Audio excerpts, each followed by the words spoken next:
Pernah dengar gak kisah menyedihkan ini?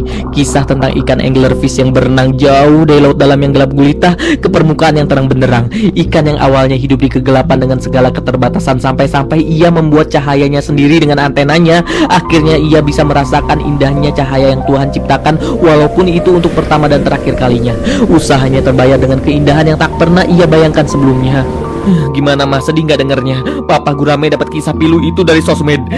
Sedih ya mah? Iya sedih ya Pak, tapi entah kenapa Mama Gurame rasa itu belum terlalu sedih banget. Tapi sedih sih tetap. Mah, Mama Gurame bercanda ya? Hahaha. Cerita sesedih dan se-booming itu dibilang belum terlalu sedih. Mama gak ngehargai suami, orang sedih banget gitu loh. Iya Mama tahu sedih Pak, tapi nggak sedih banget. Soalnya Mama juga ada loh cerita yang lebih sedih daripada cerita Hah? Papa. Lebih sedih? Mama yakin deh Papa pasti nyesel. Seriusan mah? Iya Pak, jadi Alkisah ada sepasang ikan yang hidup bahagia sampai punya banyak anak hasil selebel, uhuy uhuy, cihuy cihuy, ahai, hiya hiut, kekeruyuk, porot dompet, ahai, gemoy, ahai, unci unci, bondol bondol, yami yami bareng. Tapi nggak lama dua ikan itu didatangi ikan lain yang kemudian memakan habis semua keturunannya. Oh, Papa tahu tuh, itu mah di cerita film Nemo itu kan ya? Bukan Papa, Nemo mah cuma didatangin sama satu ikan barakuda. Ini mah banyak Pak. Hah? Banyak?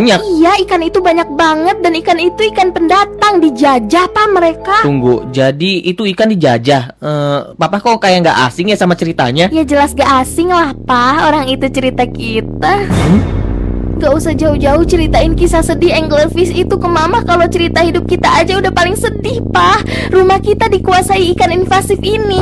Anak-anak kita meninggal semua dimakanin mereka. Sumber makanan makin menipis karena harus rebutan sama ini ikan-ikan orange sialan. Manusia kok tega lepasin ikan invasif yang bukan habitat aslinya sih. Alih-alih mungkin mereka bebasin ikan ke alam, tapi justru malah bikin ikan asli punah. Itu Pak baru cerita yang sedih banget. Pantas gak asing sama kisahnya. Ternyata ini kisah hidupku.